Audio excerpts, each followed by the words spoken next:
is, people. New bike, new start. Let's go to Thailand, eh? Alright, so it's about 6:30 in the morning. I'm heading over to the bus terminal to meet up with Jason as we head out of KL to get up to Phuket. Gonna meet him up there, and hopefully things are in a positive direction. Look who's here. I got hit. What? I got hit by a motorbike.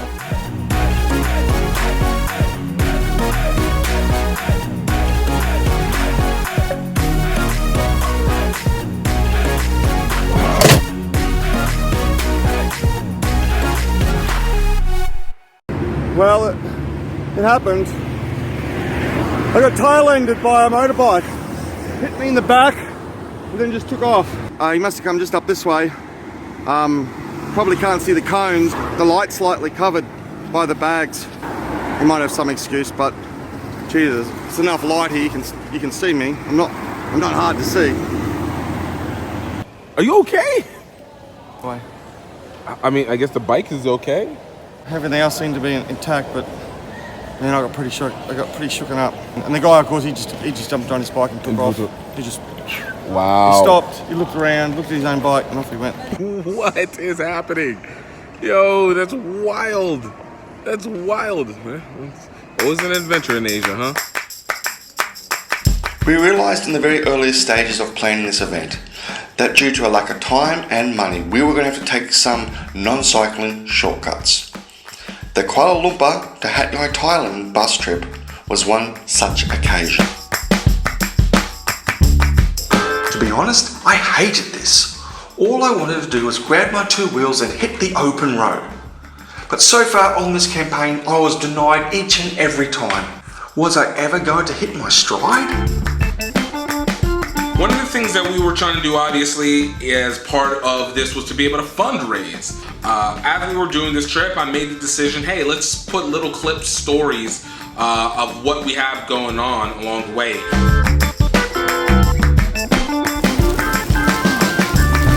Welcome to Thailand, everybody.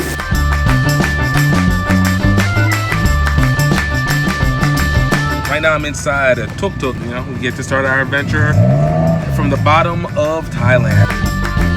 As a traveling expat, Thailand is my first love.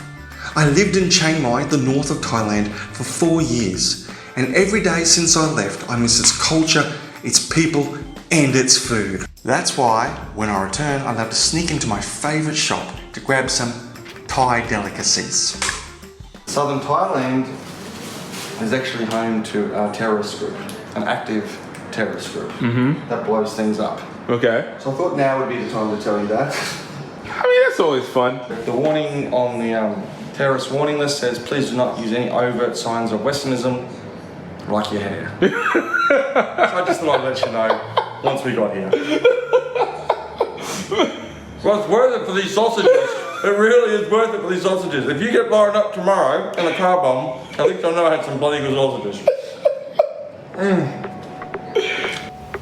It had only been 24 hours since I got hit by that motorbike in very similar circumstances, so I was understandably quite nervous. The streets of Hat Yai were dark, as were the highways, but as dawn broke, I could feel the momentum kick in.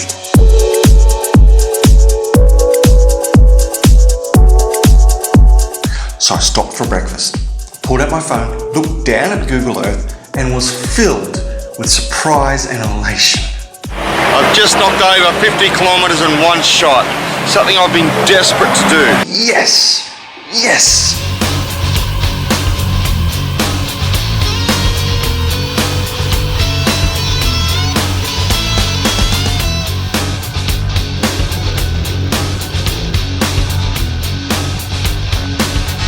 So I've decided to let Google Maps take me through a little bit of a wander through the countryside today.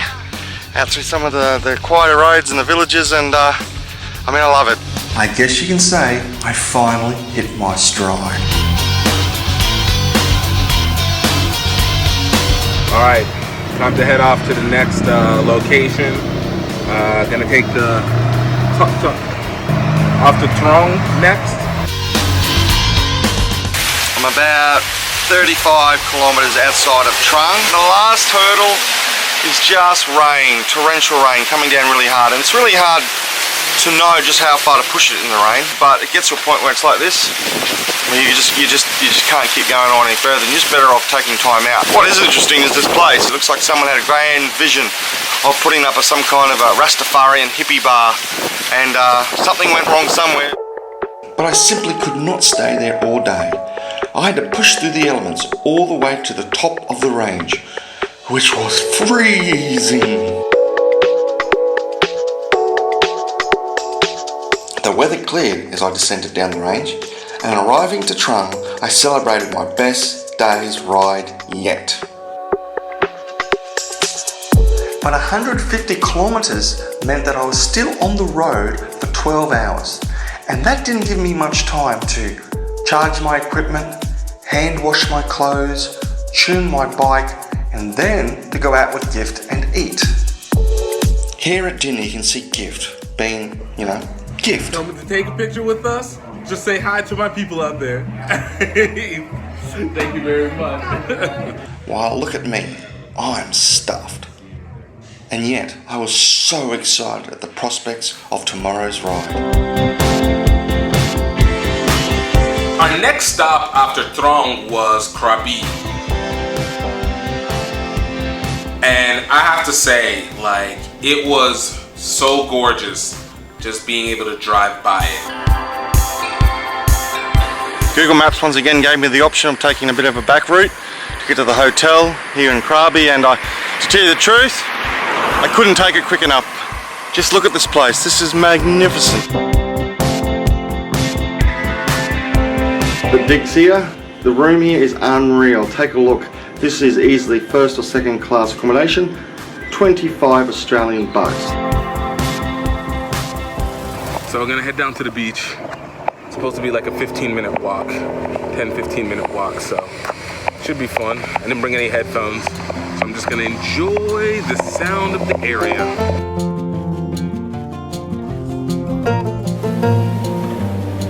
Gosh, look at this. Yo, this is a beach straight out of a movie. Wow.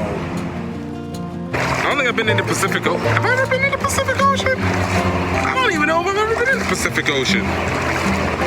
Oh, what the deuce? Yeah, I don't need things touching me in the Pacific Ocean. Just be near. Not only just present what rugby culture is and what rugby does, but also where it can take you. This is what I live for. This is what you travel for. I'm so stoked about being on this trip.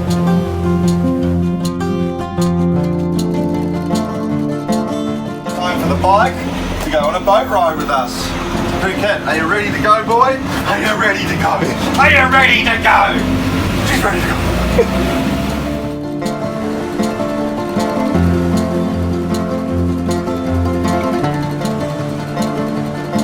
So what do you think about all this? So this is really gorgeous.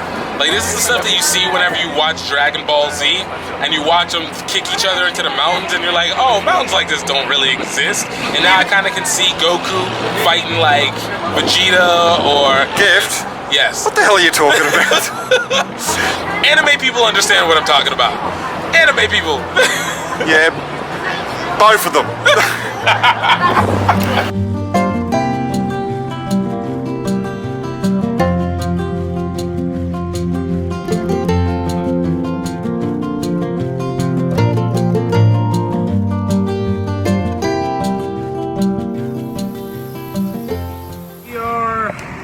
Getting ready for another day. We meet up with the Center Foundation for this one.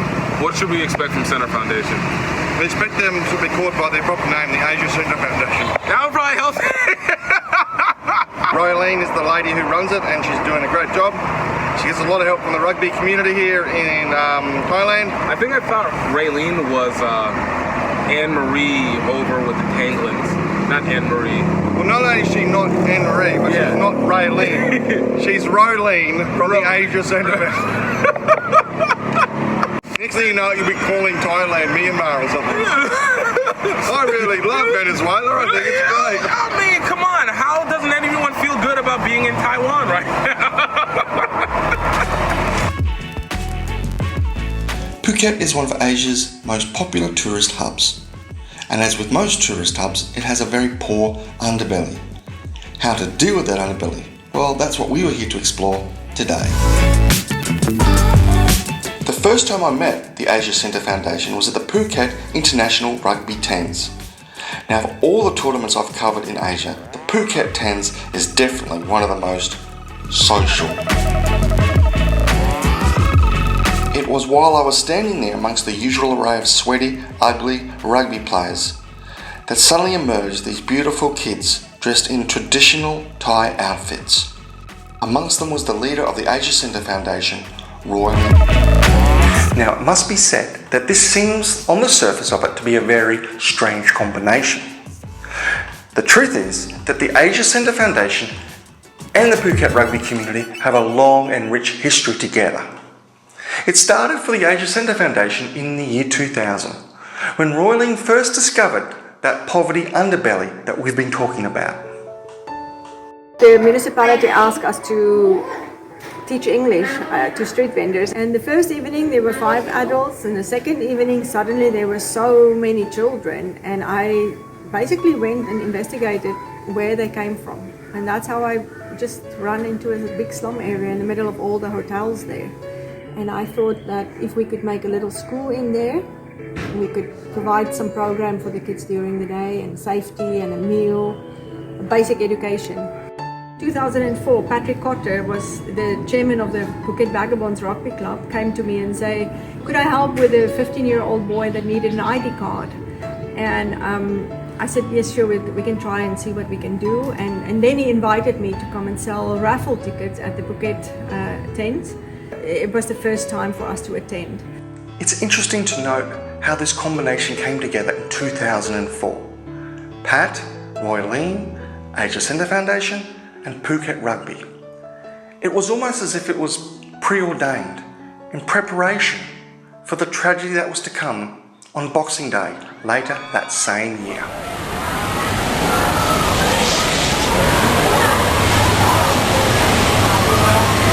På 5 minuter händer det här.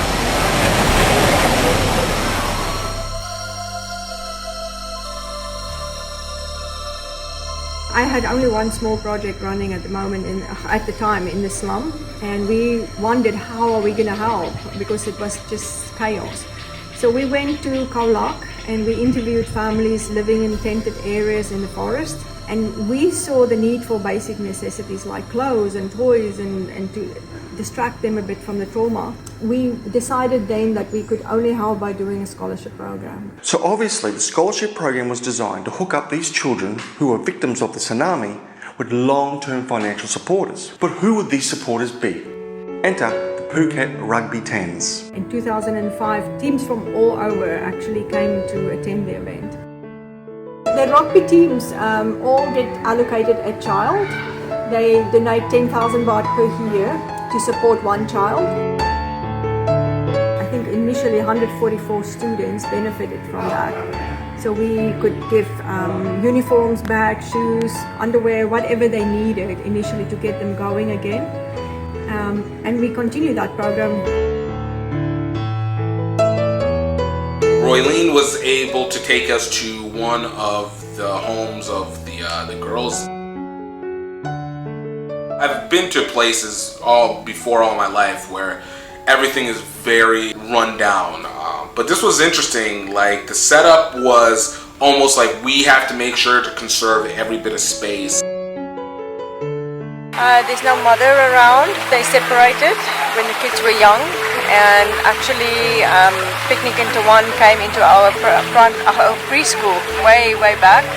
And then they've been on the scholarship program as well. So it's an ongoing process from they were about age 4 to now they are 13 and 16. You can see how much the difference is in their mindset. Like, we want to be bakers, we want to be, chefs, we want to be something that's bigger than what their initial surrounding is. And I think that in and of itself was so impressive.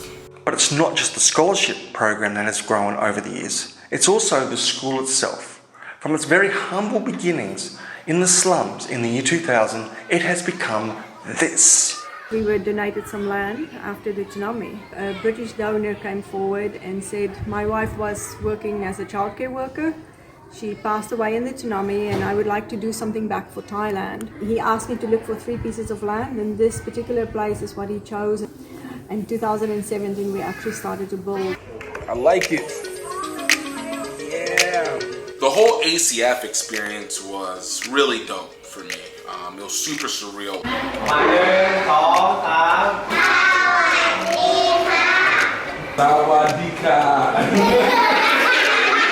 Carb, you're gonna say carb. Oh, that's the female.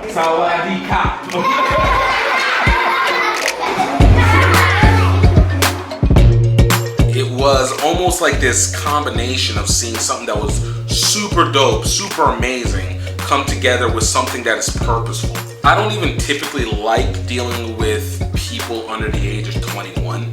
Like, they're basically blobs to me. But these kids were they were so engaging. It was impossible to not love them and, just see the amount of potential that is being developed here. Zacchaeus was a wee little man, and a wee little man was. The staff was impressive. If you just sat and talked with them, you could feel the passion that they have to be able to help develop their community. It was just so impressive and so meaningful to be able to see that. So we know that the land was donated. But what about all these buildings? Once again, we look to the Asian rugby community. This time, the Thai-based rugby club, the Bangkok Bangers. And in particular, the Bangers on bikes. Yes, the Bangers, they actually have been an enormous support to us and our work. They've basically started a bike ride 10 years ago, and in the past 10 years they actually raised more than 2 million baht for us. And the good news is that Roy Lee with the Asia Centre Foundation and Pat with the Phuket rugby community, their efforts have not gone unnoticed. So many children has been helped, but they would not have been able to do that without the help of the rugby community. So on behalf of my foundation, I really want to thank everybody, all the teams and Patrick, who made it possible that we could run a scholarship program and that we could help so many kids. So this whole rugby thing's been worth it, hasn't it? Yes, no, we love the rugby guys. They have good hearts and they have open hands, and those are the kind of people that help us to continue to do what we are doing. Sawadee-ka, Sawadee-ka. There we go, that's what I once said. In 3, 2, 1.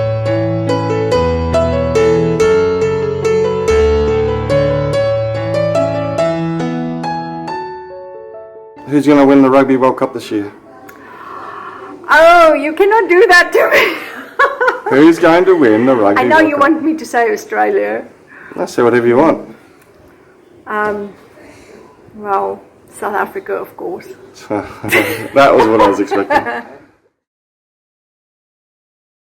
So this is Saracen Bridge, the bridge that takes me out of Phuket. And normally I'm not into Phuket. It's just a bit too intense for me, a little bit too hardcore, tourism and stuff. But I've seen a different side of Phuket this time round, having seen Rylene and her team at the Asia Centre Foundation do their work, having rode through Phuket today and having a look at some of the beaches and some of the scenery, come away with a far more positive outlook on Phuket. And now in front of me, there are many hills to climb, so I find my way to Surat, Thani over the next 2 days. So I can see those mountains from here. It's a good challenge, time to rip into it.